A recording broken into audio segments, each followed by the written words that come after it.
Welcome to the Q&A show for Photofocus. My name is Ron Pepper, and I'm here with Rob Moroto. How's it going, Rob? Hello, everybody. Everything is going. Everything's going great. You know, school's out, kids are out, and oh my God, what are we gonna do for the next 2 months? And just for the audio record on the podcast, no one's gonna know that we're up doing this like night owls after the kids are in bed. Of course, and I will admit that it's a stressful time ahead of us, and so I am self-medicating myself with a little bit of a hazy IPA. So Rob does the stressful summer, and I do the relaxed summer. We relax and do stuff. Nice. Nice. And before we forget, you know what? I got to say, this episode of the Q&A show is sponsored by Tamron. Check out their new 28 to 75 G2 lens for the Sony E-mount cameras. Now, we're going to talk about this later. 28 to 75, that's a unique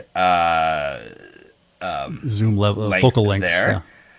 Right? So yeah, it's usually 24 to 70. Right, but it's a full frame. It's a full frame. It's intended for full frame camera, yeah? It is. It That's is. okay. And so, I you know what? I think so. Well, right? And it features a improved close-up performance. So, strangely enough, we get this script that they're like, oh, well, something like this. And whenever we look at it, it's like, oh, it's improved close-up performance.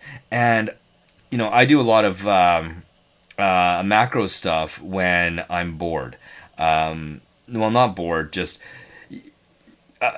when I find something interesting, I like to do a little bit of close-up stuff. So I'm always interested in seeing, oh, well, how close can you actually be? And so I went to their site to see how close you can actually get, and it's pretty good. You can get up to around 7 inches before it what is it? The minimal object the distance? MOD, sure. Yeah, right. From like how close your lens can be to the object. Like that's not for 25. What was that? What was that number again? 28 to 75. 28 to 75. That's pretty darn close. So yeah, at a 75, yeah, 7 inches is really close.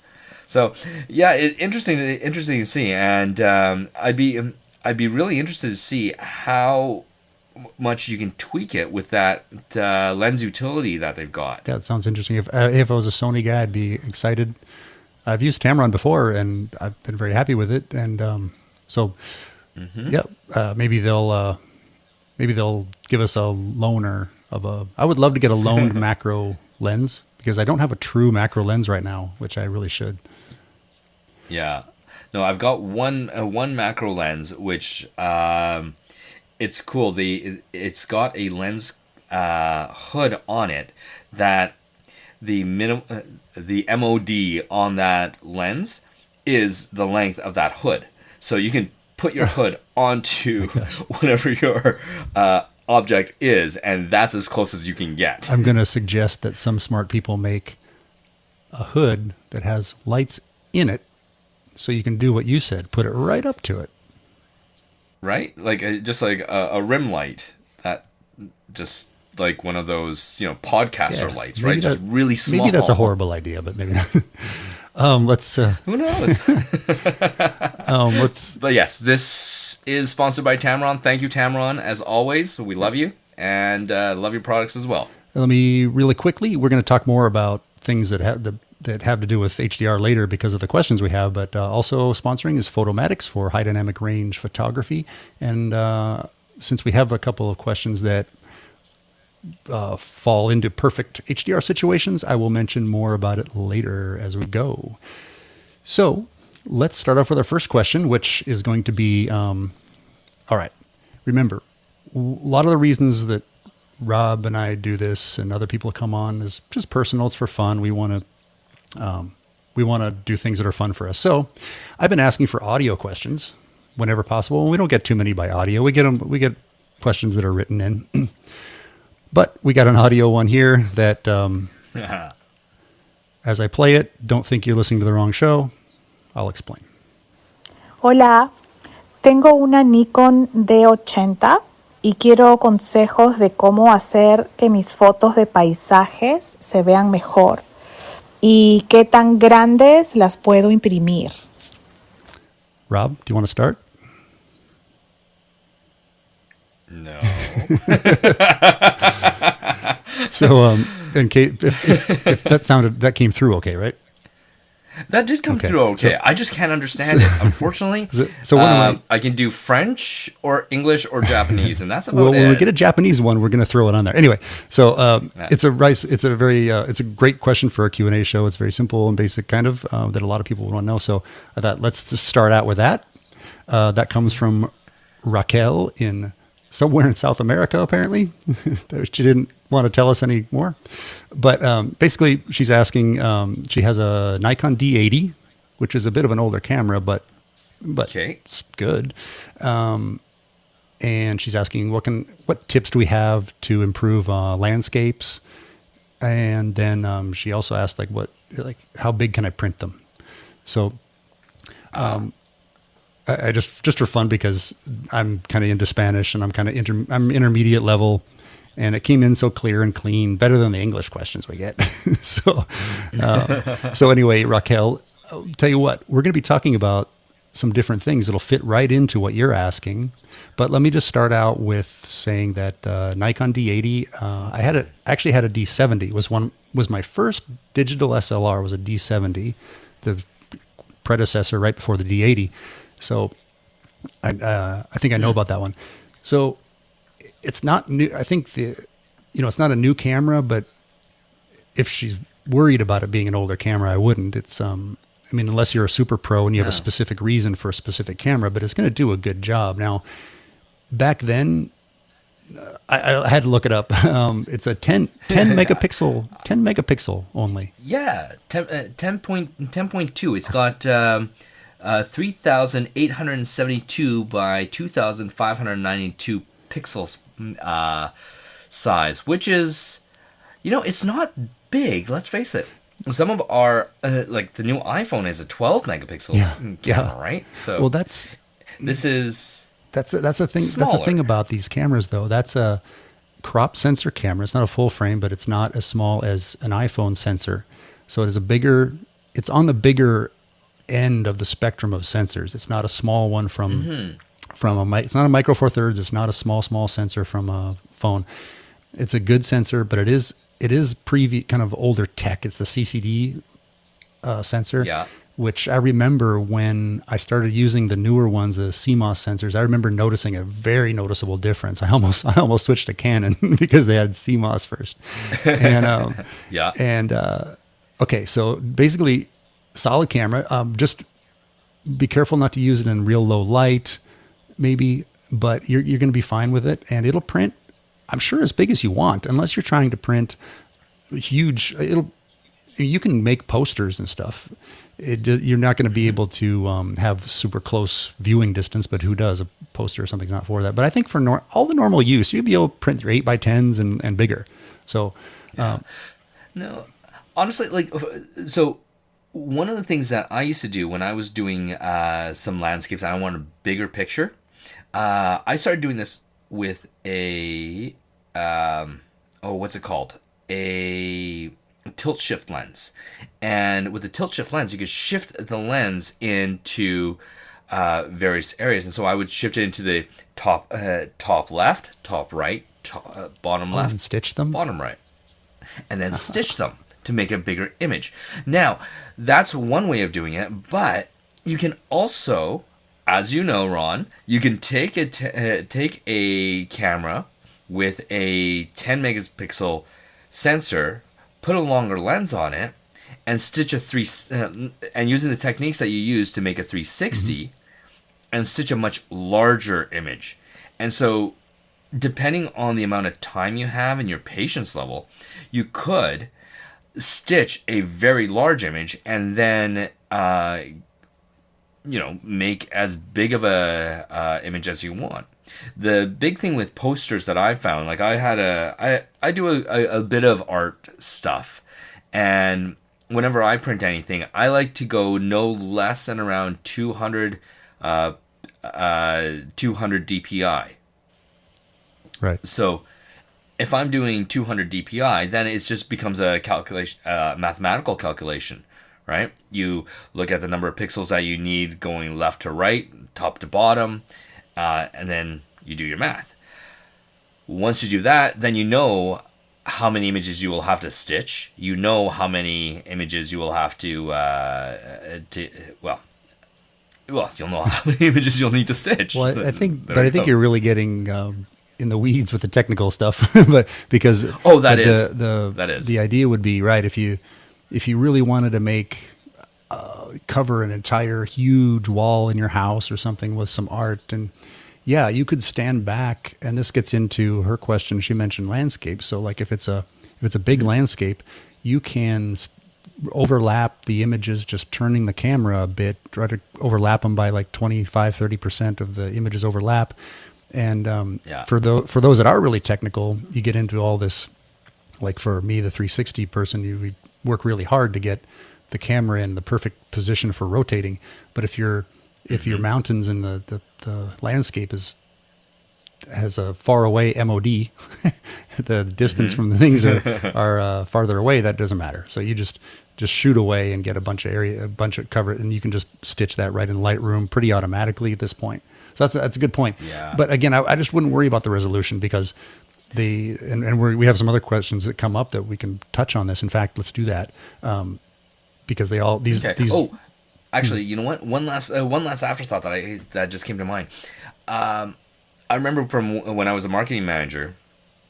I was a marketing manager for condo developments, and I remember we were doing billboards. And one of the things that they have is a calculation of how much DPI you need based on the viewing distance. Yeah. So there's been, if you see a billboard on the highway, yes, your eye is around, probably around 50 to 100 feet away from that billboard. And therefore, because of that, they only need a DPI of maybe, 15 because they can just blow it up. It can be pixelated. Yeah. And it'll still look okay when you're viewing it from 50 to 100 feet away. So I guess you know what, you're absolutely right. If you're not going to be looking at a poster, around 3 inches from your face, like you would with, say, a actual printed 4x6. So it's just, I guess just you're like right. You could do it. It's just like anything on the wall or on the billboard. If you get right close to it, it's not going to look the same. If you go to see some famous Monet paintings or something at the the Louvre or whatever. If you they let you, if you can get really close, it's the huge brush strokes that don't look like a painting, but you step back and it does. So, yeah, that's why the resolution doesn't really matter. And these days, Frank, a lot of times, the printer will say just 180 DPI is enough. That means dots per inch. So how many pixels per inch? Mm-hmm. That's the calculation. In case I'm not sure if you mentioned that before, but it's the dots per inch or PPI, pixels per inch. That's what they're saying there is like 120 dots per inch, and or 180 I think is about as low as you would normally go, and you can even get away with less depending. And it depends on your use. Are you a professional? Are you just doing stuff for fun? Are you I'm the pro photographer that used to take all my personal stuff to Costco to print. It's just the easiest thing, and they don't do it anymore. But for just personal things, and why not? It's easy.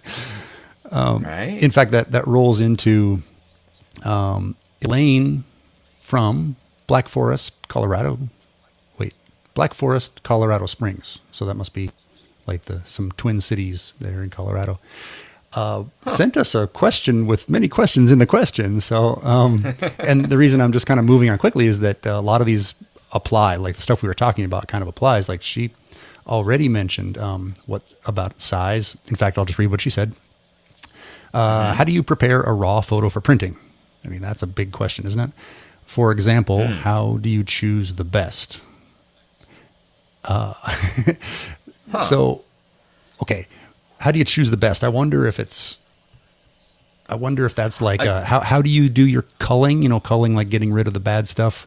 I'm not sure if that's what she means, but like going through quickly on Lightroom and, I give like everything, usually what I do is I give everything 1 star automatically. And then I just reject or take away the star, and then so I rank them one as I go through, and then just eliminate the ones that don't keep up, that don't get the, what do you call that kind of voting where you vote for the ones you want in order, and then the lowest ones get knocked off, and then you do it again until there's one. Oh my God, my poli-sci is way behind me. So it's something like that. If you're looking for a way to really cull through fast, there's a pro tip is download Photomatix, because it doesn't take time to load previews and stuff for some reason. It uses the previews, I guess, that are built into the, because every raw photo has a preview built in. And so, like, I don't like waiting for Lightroom to import all my images. It takes too long to make all the previews.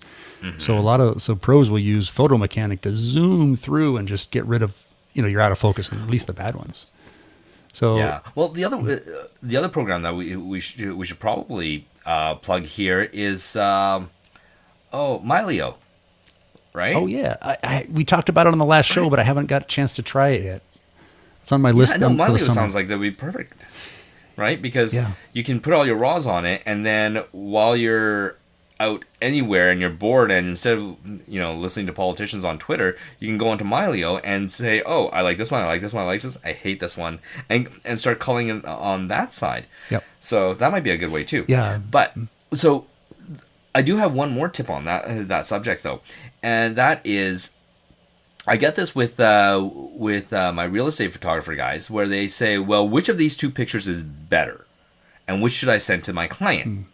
And what usually happens for me is when I say, if you're comparing two things, take a look at the photo and be very perceptive and mindful about what happens to you. So, for example, you'll look at one picture of a living room, and then if your eye darts to the left, that means that the center or the pull, the focus of that image is to the left. So you shot it too much to the right. And if you compare the two images, whichever image doesn't do that, whichever image lets you stay focused in the middle and doesn't make your eye wander, is probably the better image. Nice. And so something like that. Take a look at your image and then just feel how the photo makes you or your eyes move. Yeah. And I think that's a lot of it is that immediate emotional reaction to it, right? Yeah, exactly. Like there's some images where you look at it and it's like, this is fantastic, and the other ones where it's like, but you don't know why. Yeah.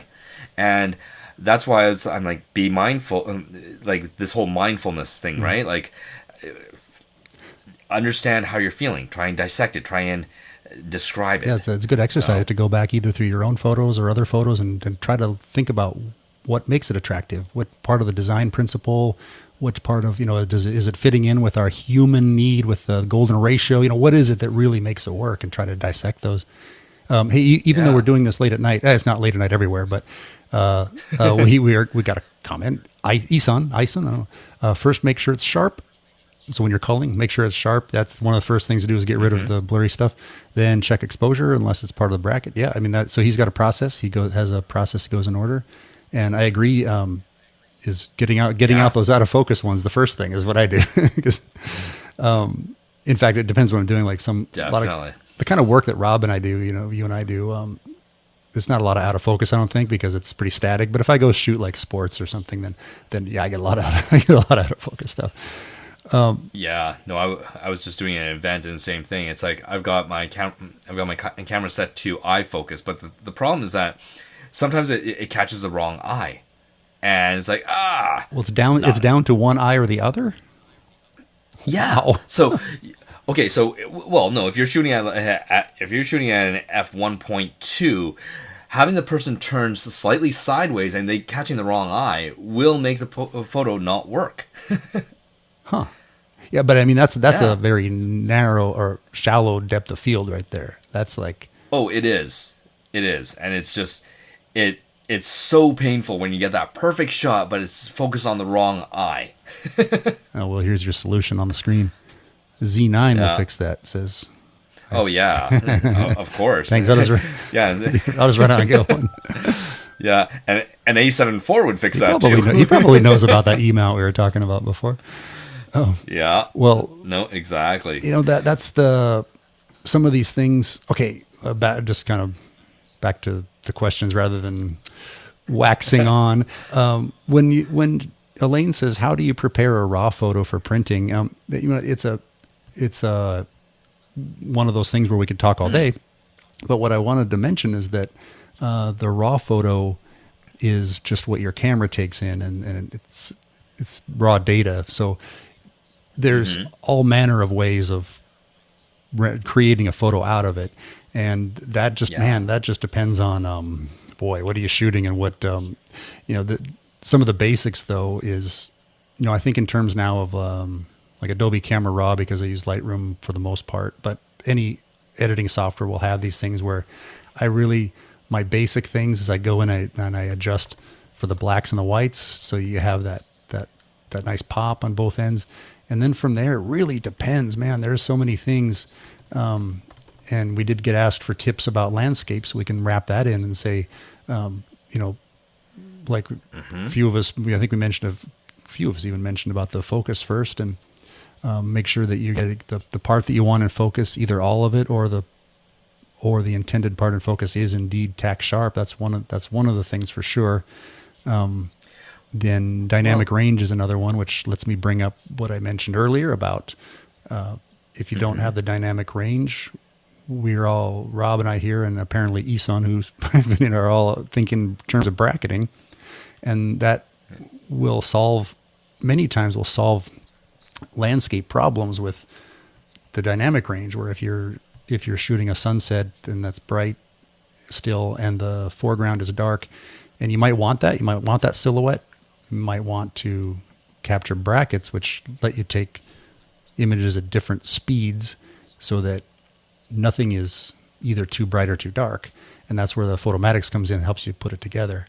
And the bracketing is one thing that, with those, like for instance, with the D80, the D80, that has I meant to say that did come with a message that said responding in English is fine. So it's not like,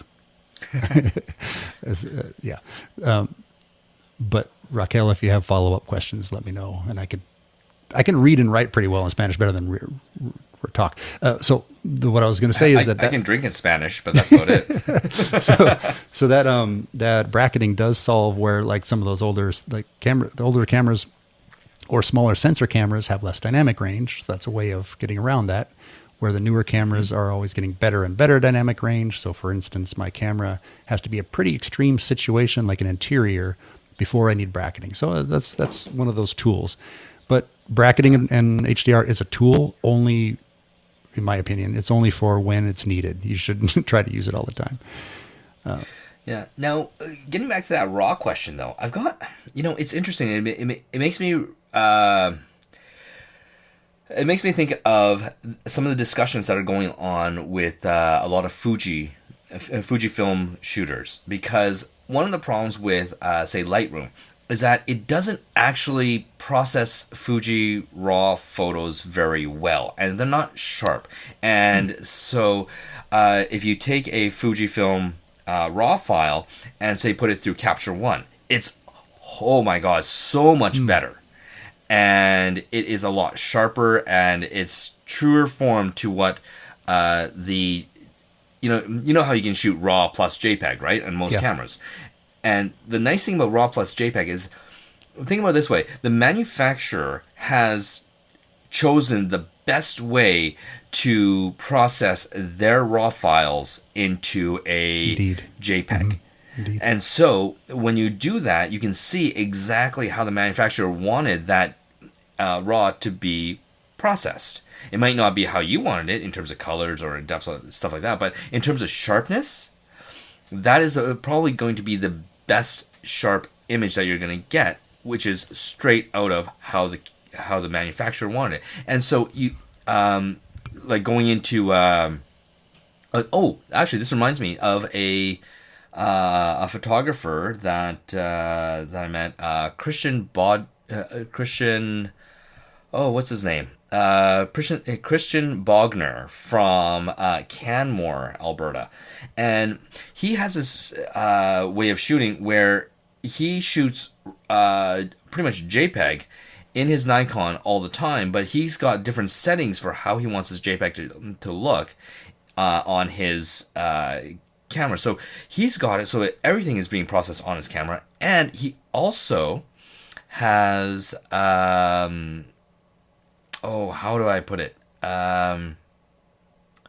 He also has it so that when he does, I think this is how he does it. He takes that Nikon software that comes with the camera and uses that to first pre-process his RAWs to JPEG. So, because his thought behind that was the manufacturer knows best as to how to process their own RAW files.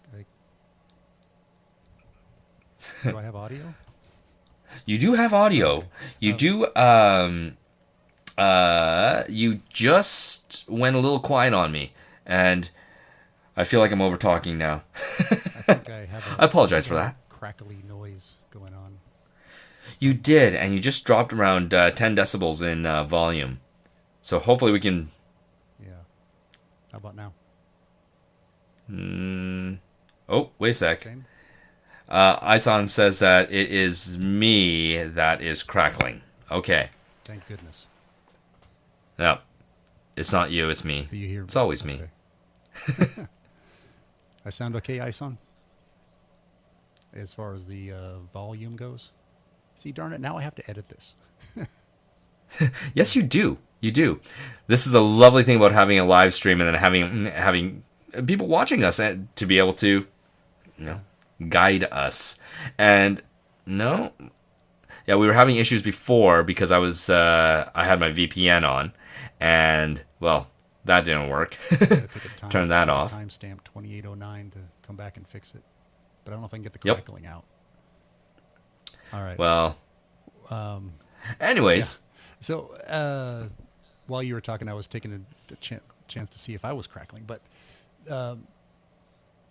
I completely agree, and this is a point I love to make whenever I'm talking photography. Everybody asks. Something to remember about shooting JPEG plus RAW all it means. So people say, should I shoot JPEG or RAW?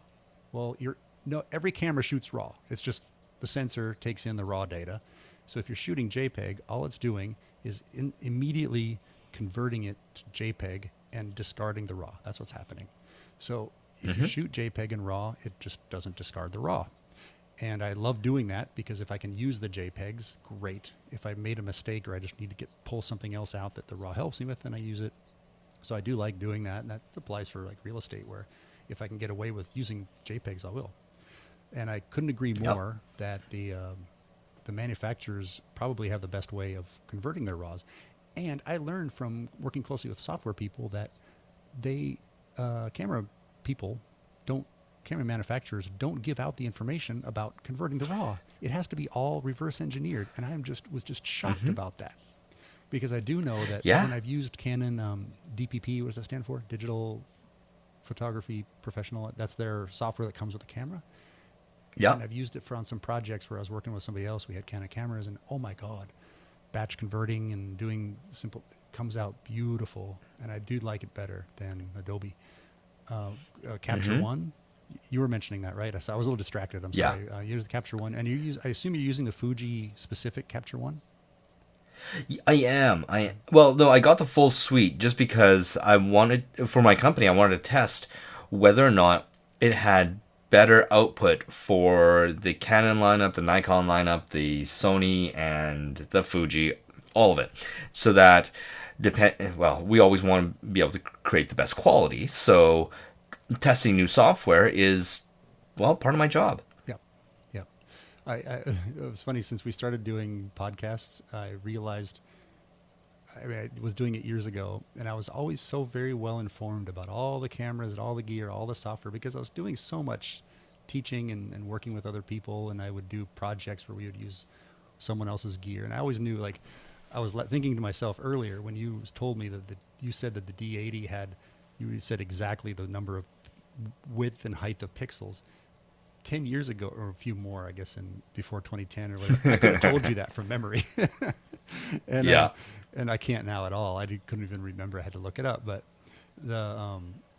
those, going through the technical things are fun again, because now I have a kind of a reason to look up some of these details, and they're easy to look up. Anybody can Google this stuff. Just look up like whatever camera you have, put in like D850 sensor, and it'll give you all sorts of information. You can learn all about backlit sensors and cool stuff, all that. So I know all the cool kids out there know they know all the outfielder names of every single Yankee that was out there, but here we're talking about, I remember what the megapixel was for the EOS Kiss whatever. Who played shortstop for the Blue Jays in 1978? Exactly. So threw in a Canada reference there for you. Thank you. So choosing the best print size, that's kind of an easy one, because we didn't really. How big's your wall? Elaine mentioned which photo print company, and I don't really have a good recommendation on it, because there are quite a few. I use SmugMug for a lot of work. It's not cheap, but if you use it, if you're professional, it has a lot of features that are worth it. But if you don't use something like that, I mean, Bay Photo is... Well, no. Hey, Ron, I'm going to stop you right there. Okay? So, for anyone listening, if you are going to do anything print-wise, do this. Go to your local camera store. Ask if they know a local printer that knows what they're doing.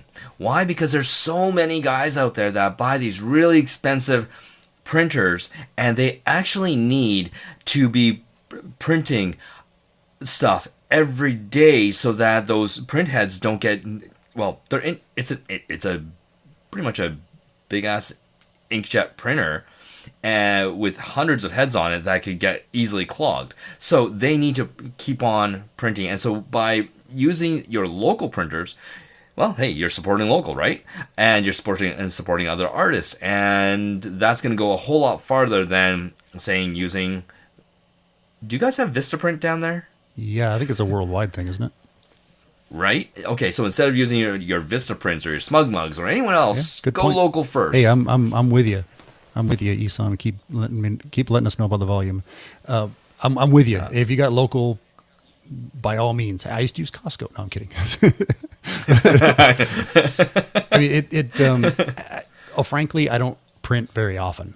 So, in fact, a lot of times if I do, I love the fact that SmugMug handles all that for me. I don't want to do, and I know that's different. A lot of people that do, say, weddings and stuff, they have sales sessions or you sit down and you go through and order prints, and that's just not my business. And so, we'll have other people on who do that more on the roundtable show, or if we get certain questions about subjects I don't know much about and Rob doesn't know much about, well, I'll look around for somebody to pop on with us. But sorry, we're going to be pretty general with the print company, but I do like the idea of going local by all means. And I also really like having being able to upload the photos, having a system that they really take care of everything. They really do. Take care of the shipping. They take a cut of it, of course, and then that works out really nicely. Essentially, the Amazon of print, which is, we all have that. I hate Amazon, but I use Amazon, right? Does Amazon do photo printing now? Oh, I hope not. Well, I don't know why they wouldn't by now, but right. They'll dominate the world.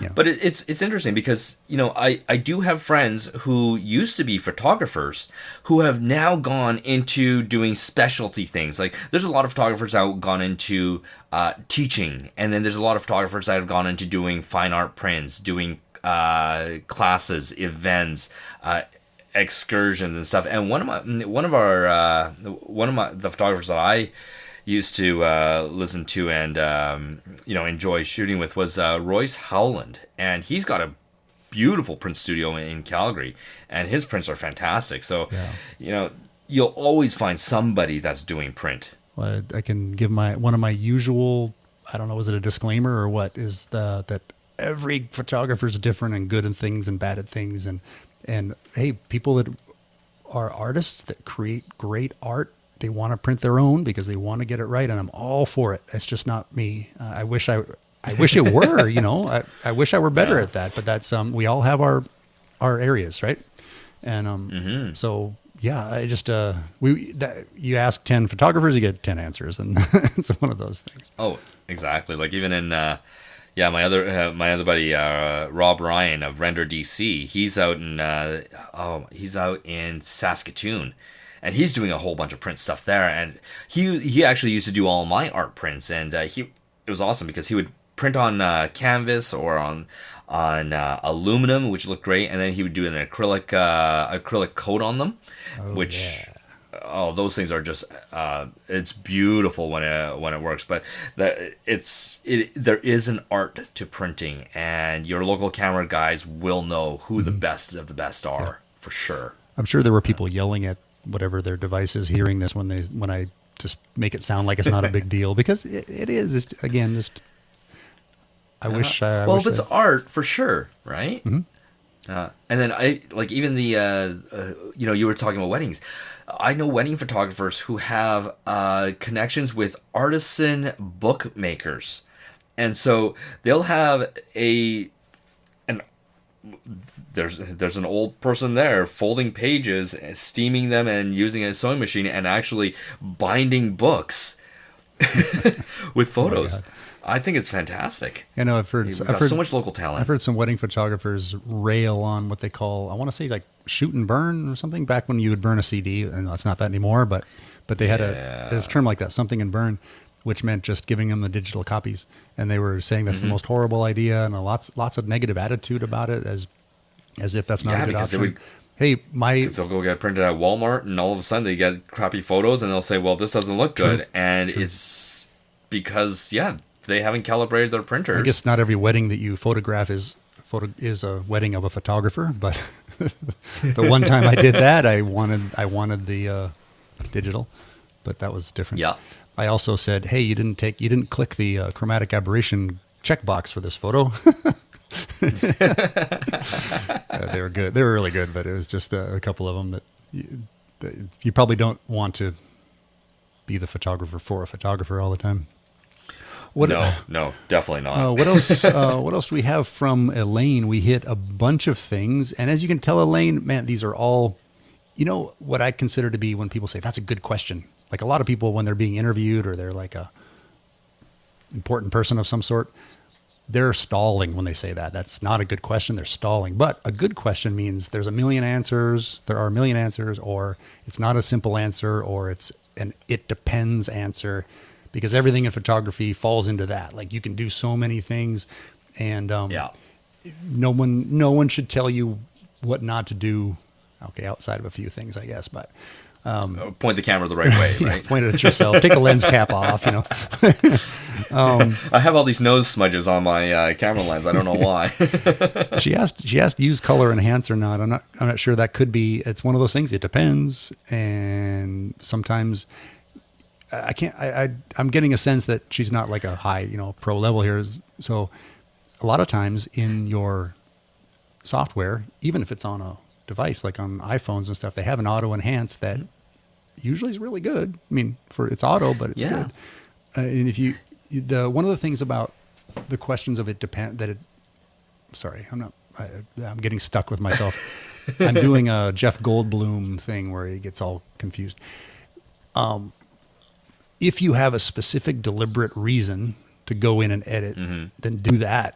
Otherwise, using auto is not a bad place to start, and it just depends on the situation. I'd like to go through for those kind of commodity type real estate photos. I use auto first, and I hope I get really, really close or even good enough before I go in and do it. If I'm working on an art piece that I have some specific ideas, and I went into it with a specific plan, and I shot it a certain way, knowing I was going to do that, then I want to be really specific and deliberate about my edits. But by all means, if it works, it works. So use enhanced auto if you can. It's funny. I remember I was shooting private jet interiors. Cool. I wish I could remember the other photographer's name. And so I went up to him and I said, look, you know what? He actually got the client and he brought me in to do the 360s of the place. And I was doing I had my, what was it? I had a Canon 5D Mark III with a Zeiss 15mm 2.8 on it. It was a beautiful lens. But because he was shooting the photos for it, I went up to him and I said, okay, so we're both shooting Canon. That makes it easy. You're shooting with Canon lenses. I've got the Zeiss one on here, so the colors are going to look a little different. But send me whatever your white balance is that you use to process your photos, and I'll do the same. And it's like, what? I said, well, we want the colors to match, so just when you're done shooting, just send me your settings so that we can make sure that the 360 is set at the same levels as your stills. And he's like, what are you looking for? I'm like, I just want to get the color right.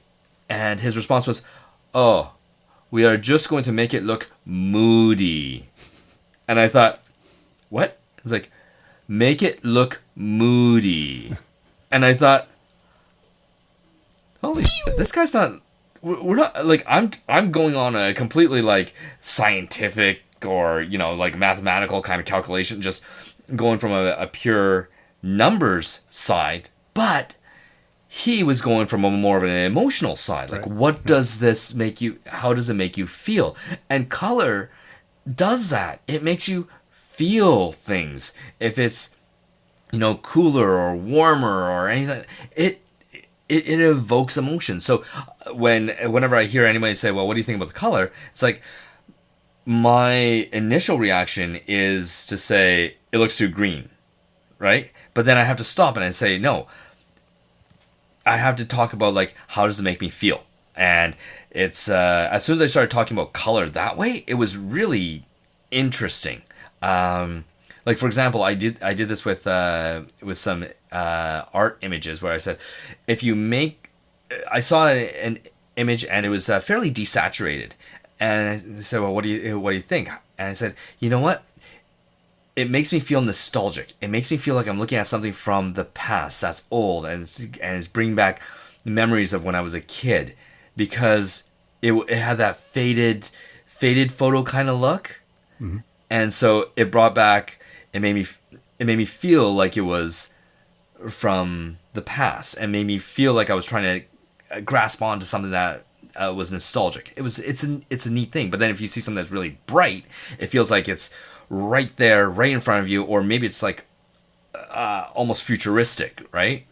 So I agree. I was just having a conversation about the trend in, well, real estate, not photography, but just in real estate, where everything is just, someone called it mono white, everything. And they were noticing a maybe trend.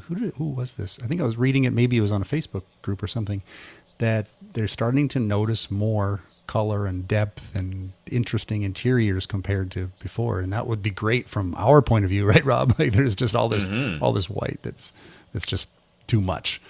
But yeah, no, definitely. Let's before we run out of time, let's make sure we include, I put one more question down for today. Okay. And these kind of represent questions that we get. But Lance in Buffalo, and I'm wondering, Lance, which Buffalo? New York or North Dakota? It's a joke in my own head. Is it better to under or overexpose in a tricky lighting situation? So, I think I have a. Okay, it always depends, but I could make most common. I would say to underexpose. The reason being that if you really overexpose, then the highlights get, that we call, burned out. They're just lost, and they can't be recovered. Where if you go the other way, you can recover more in the shadows. It has its own problems too, but if I had to pick one. But what I do is I don't over or underexpose anything. I get the full dynamic range every time. because I bracket. Yeah. But again, this is because I've been doing it for years. I bracket for most of the things that I do for work.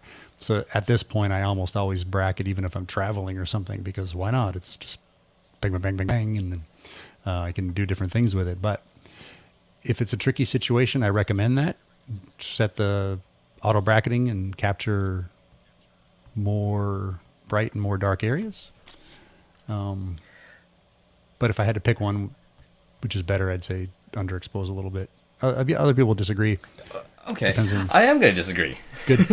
Hey, depending on the situation, I would disagree with myself. So yeah, go ahead. So you know me, I like to go at a lot of this from. I like to learn the science behind things, and then go to the practicality of it. So one of the things that I had read about a long time ago is this concept of ETTR, exposed to the right. Oh yeah, and the idea is that how 2002 of you. 2002. Oh my God! I think take a look. There's articles that were written in 2018 about this, so it's no, new. it's a great common rule. Yeah, I'm just kidding. Yeah, because what ETTR says is that if you break down the lighting spectrum, there is more information that is held on the higher end than on the lower end. And so, the amount of data that's in your darkest stuff is less than what you would find in, say, your highlights. So it's easier to pull down than it is to pull up your lighting. So unless you reach the point that I mentioned where the highlights are burned out and just gone. Yeah. And so if you clip, you're clipped. There's no clear answer about which one is better, because if you do expose where you have to recover, okay, the shadows are more recoverable than the highlights, but the noise is exponentially higher in the shadows. Mm-hmm. And so if you go to recover them, the noise is going to come out. So there's no good answer. I'm just saying. But if anyone wants to nerd out on this stuff, definitely look up ETTR, or exposed to the right, and check out all that stuff, because the science behind it is pretty cool. In practicality, whenever I shoot, I am, let's see now, where do I pushing, pulling? I usually do a lot of that when I'm out shooting events, people, things where you can't bracket, right? And so for those, I'm using my Fuji cameras, because the dynamic range on those are fantastic. And I'm sure that the new Sony A7 IV is fantastic too, but I can't afford that quite yet. I'm still on my Fuji X-T4, but that thing is amazing. I'll just go around, click, and yes, you've got a whole lot of dynamic range on there. So it is easier for me to pull up that, because I usually like to have my skies quite blue and I like to have them quite blue. So to do that, it's better to shoot a little bit underexposed. Well, let me give the answer I heard. I wish I could attribute this. I can't remember it, but I do remember it was at a Photoshop World, and I was listening to a speaker, and I just don't remember who it was, a long time ago. And they said, if you have a person that you're photographing, mm-hmm. and it's way too bright, how do you expose for the person? His answer was, mm-hmm. correctly. Of course. And I just thought, we all go through all of this figuring out what to do here and there. And well, if you're photographing a person, what are you going to do? Over or underexpose the person? No, expose for the person, right? And if your background's blown out, it's blown out. So you're not in the studio, you're not controlling everything. So I did like that. He said it with a bit of an attitude. Correctly. But for someone like me and maybe Lance here, we're struggling, and maybe more at the time for me, maybe I'm still struggling, I don't know, but you're struggling and you're all these questions and you want to make things work better. And another thing, if you have that problem, change the situation. Grab the person. I'm just thinking of a situation here. A person's outside, I don't know, grab them, pull them under the edge of the shade, under something that's there. get someone to hold something up high above them. If you want to change it, but expose them correctly either way. So take control and make you might have already thought about the background to move them, and you've probably thought about the angle to make them look well, and you probably thought about the pose well, why don't you think about adjusting the sun a little bit somehow with either a scrim or a tree, or put them somewhere else. So lots of options with, it always depends. So there we go. One of the things that I liked was I used to use bracketing for a lot of my like when I shot my first two weddings, I shot everything bracketed. And it sounds weird to shoot a wedding bracketed, but the reason for it was when you shoot it bracketed, and I did like, it was a pretty wide range. It was like 202, so like 2 EV, minus 2 EV, plus 2 EV, and a center. And what I found was that because I was just learning at the time, and when I did that, you get these different looks, right? Like if you shoot something underexposed, yes, you can get that like shadowy kind of look where the person's in the shadow, and then you see the light doing this. It's like that silver lining kind of look, and it's a cool shot. Whereas other ones, it looks really good where the person is slightly overexposed, and then the background is completely overexposed and bright white, and it just makes it look like this angelic photo. So if you're starting out and you're just trying, well, the bracketing in a wedding could be what. Remember Rick Salmon was on, and he said you could use bracketing for the old-fashioned purpose that it used to be used for, even with film cameras. And remember, he said, remember what he said? BLH, right? Yeah. Bracket like hell. Bracket like hell. Yeah. And that was just to try to get. In this case, you might just get more options for later when you look at them. Yep. Nope. Absolutely. Digital age is fantastic because we can throw out a whole lot without wasting all of our money. Right? It's not like the days of print where. Jeez, listen, let's take a little intermezzo here. All right. We have a special guest question asker in the live in the studio. We call him Little Pepper. When did you call me that? Just now, because this is public and people are... So, did you have a question? Do pictures use pixels? Use pixels, yeah. Because, let's see, Little Pepper's coming at it from like a video game kind of standpoint where there are lots of pixels involved. And because when you look at a photo, when you look at all these things, it's made up of millions of pixels. Like so many you couldn't count. But that's because the camera sees the light. And do you know how many pixels are in cameras? Like between 10 and like 50 million. Then why don't they have it like in between 50 or 49 million and 50 million?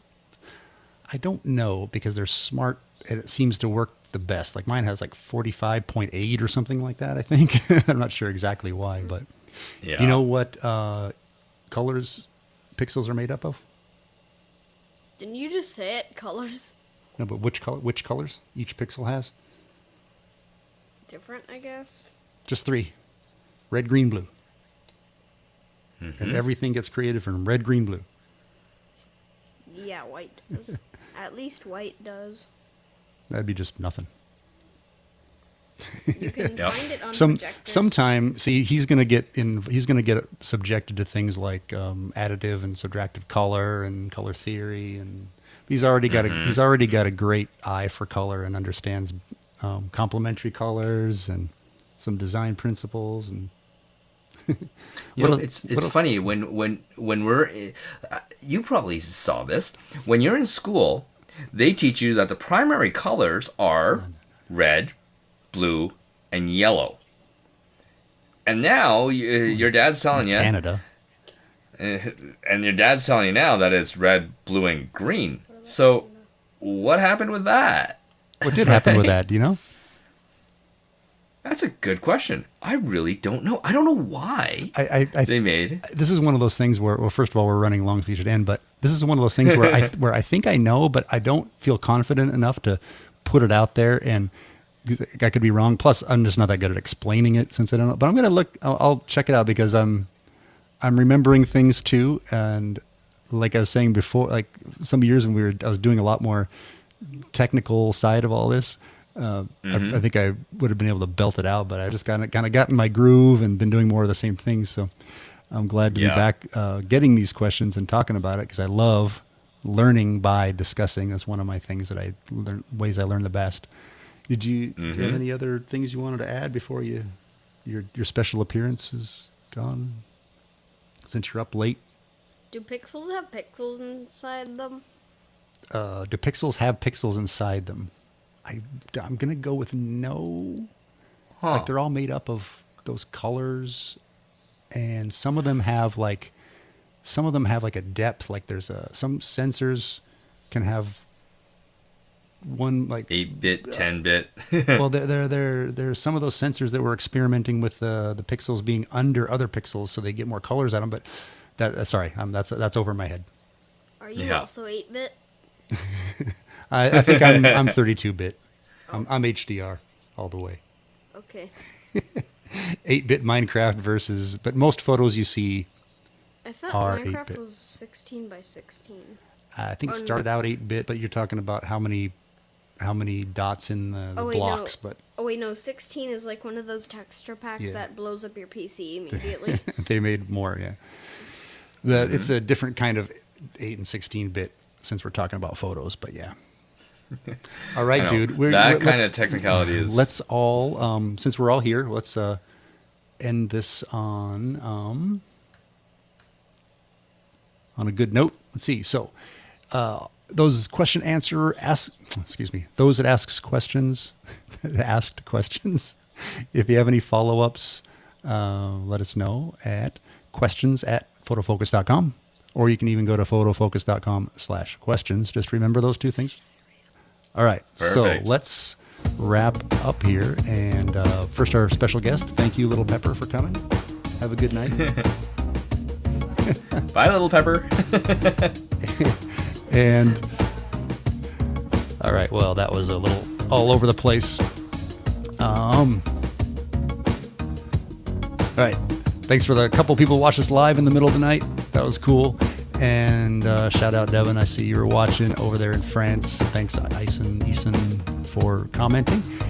And Rob, thank you for having me as always and keeping me up. And I think I'm gonna go crack another beer and get back to work here. But always a lot of fun. And again, thank you, Tamron. I am gonna have to try and get a chance to go out and try one of these cameras or these lenses because it looks fantastic. And if anyone wants to send me an A7 IV to play with the Tamron, I'm all for it. Just DM me. You'll find me at robmoroto.com or at robmoroto, wherever social media is. Ditto on send me some gear to try. And I'm at ronpepper.com. Now, once again, thank you to Photomatix for also sponsoring. And we will be back. We have a show on Thursdays. We'll do the roundtable again in a couple of weeks, and we'll be back for another Q&A show. So send us your questions, and the questions that get featured are the ones that are clear. Yes. So write us. And if you can, for anyone that wants to do something really cool, have your children read the questions for you, Sure. And then send that in. We'd love to hear that. Please keep the Spanish and the Japanese to a minimum, but we will take it. And French, you said. All right. Good. Yes, but it's Canadian French, so unfortunately, it's not that good. Well, at least you'll understand it. You'll understand it better than I'll understand the Spanish, but that's still fun. I just enjoy that. It's just fun for me. It's a break. If you have Spanish questions for Photomatix, I answer those at support@hdrsoft.com. Those go to me. All right. Well, we'll see you in a few weeks. Send us your questions. If there's enough questions, we'll add a show. There's a Thursday that's currently kind of empty, and we can add a bonus show. So just send it to us, or we'll do some interviews maybe too. All right, that's plenty for today. I hope everybody got some good tips, and don't be afraid to also, in the comments on the blog post or in YouTube or wherever you're getting this, send us some feedback or some other ideas, anything you like. All right, and with that, I will say see you next time. Adios. Good night, everyone.